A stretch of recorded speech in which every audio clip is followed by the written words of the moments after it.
पहुंचे और अगर ताखीर ना हुई होती वो 1 या 1.5 घंटे की तो इतनी बड़ी तादाद में आग जो है वो बिल्डिंग को ना घेरती और ये जो आग बुझाने का इतने घंटों से अमल जारी है वो भी जल्द ही इस ऑपरेशन को मुकम्मल कर लिया जाता। तो सूरत हाल ये है कि कराची एमबी जिन्ना रोड पर गुल प्लाजा में खौफनाक आतिशज़दगी के जिसके मनाजिर में अपनी नाज़रीन को दुनिया न्यूज़ की स्क्रीन पर बराह रास्त दिखा रहे हैं और 10:30 बजे रात को ये आग लगी थी और इस वाक़े को रिपोर्ट किया गया और अब तकरीबन 12:30 हो चुके हैं और आग पर मुकम्मल तौर पर काबू नहीं पाया जा सका, जबकि कहा यह जा रहा है कि जब आग पर काबू पा लिया जाएगा उसके भी 3-4 रोज बाद कूलिंग का अमल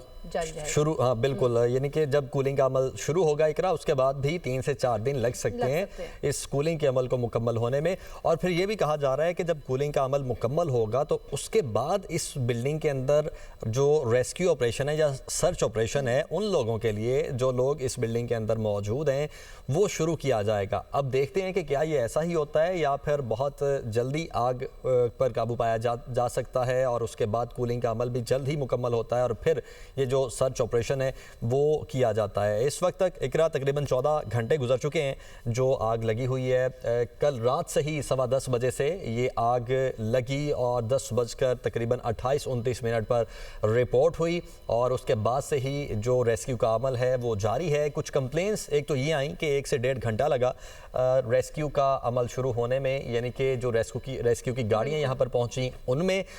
ये क्लेम किया जा रहा है, जो वहाँ पे ताजिर बरादरी है उनकी जानिब से कंप्लेन की जा रही है। लेकिन इसके बरक्स जो हुकूमती मौक़िफ़ है या जो इंतज़ामिया का मौक़िफ़ है इकरा वो ये है कि ऐसा बिल्कुल नहीं हुआ, बल्कि जो रशी एरियाज़ हैं उनमें फंसने की वजह से कुछ गाड़ियों ने ताख़ीर तक वहाँ पर पहुँची। इसलिए मैंने कहा ये ब्लेम गेम का एक हिस्सा बन जाता है, लेकिन ओवरऑल अगर देखें सिचुएशन तो नुकसान लोगों का हुआ है, ना सिर्फ जानी बल्कि माली भी नुकसान हुआ है। लोगों ने अपनी मेहनत से यहाँ पर जो दुकानें बनाई थी, इन्वेस्टमेंट लोगों की करोड़ों रुपए की इन्वेस्टमेंट थी और यहाँ पर सबसे बढ़कर जिस तरह से सदर जो थे इस प्लाजा के उन्होंने कहा कि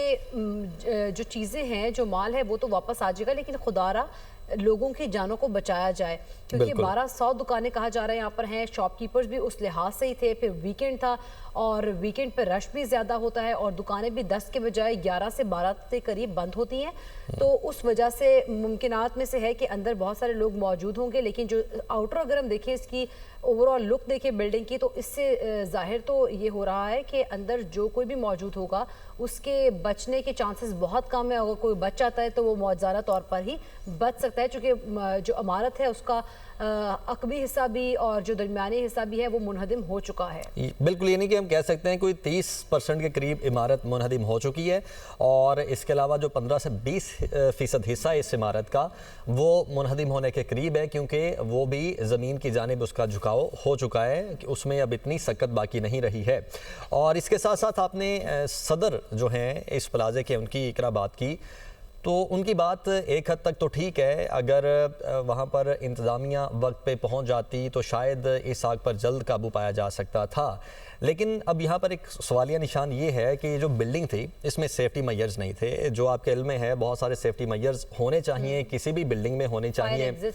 बिल्कुल, और फायर एग्जिट्स नहीं थे। इसके अलावा जो एक्सटिंग्विशर हैं वो यहाँ पर नहीं थे। इसके अलावा जो दीगर अहम चीज़ें हैं सेफ्टी को लेकर वो यहाँ पर इस बिल्डिंग में मौजूद नहीं थी। और इंटरेस्टिंगली हमारे रिपोर्टर सालिक शाह हमें बता रहे थे कि इसके सामने DC ऑफिस भी मौजूद है। सईद गनी इस वक्त वहाँ पर मौजूद हैं जाए हादसा पर, वो मीडिया टॉक कर रहे हैं। पहले वो अपने नाज़रीन को सुनवाते हैं फिर इस पर वापस आते हैं। किए गए, लेकिन कराची चूँकि इतना बड़ा शहर है और बिल्डिंग्स की तादाद इतनी ज़्यादा है कि मैं ये समझता हूँ कि हुकूमत तनतना इसको नहीं कर सकती। लेकिन मैं एक बात हमेशा कहता हूँ, हर मौके पे कहता हूँ, हर इशू पे कहता हूँ कि ये जो इस किस्म के मसाइल हैं या जो हमारी कोताहियाँ हैं या कमी है किसी भी चीज़ में, वो हम शहरियों के ताउन के बग़ैर जो है उसको दुरुस्त नहीं कर सकते हैं। ये जो बिल्डिंग है जिसमें 1200 से ज़ायद दुकानें थी, तो यकीनन 1200 अगर दुकानें हैं तो इसमें 1200 दुकानों के मालिकान भी होंगे, वहाँ काम करने वाले लोग भी होंगे। हमें लोगों में ये एहसास पैदा करना है कि हम खुद भी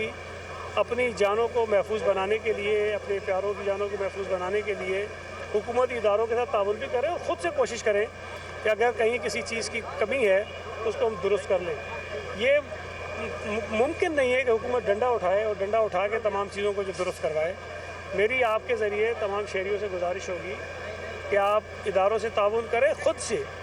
जहाँ जहाँ मुमकिन हो सकता है अपनी इमारतों में, अपनी बिल्डिंग में, चाहे वो कमर्शियल हो चाहे वो रिहायशी हो, उसके अंदर इस किस्म के इंतजाम करें ताकि खुदा न खास्ता कोई ऐसा हादसा हो जाए तो जब तक आपको कोई सरकारी इदारे आप तक पहुँचें उससे पहले आप उस मुसीबत को, ठीक, ये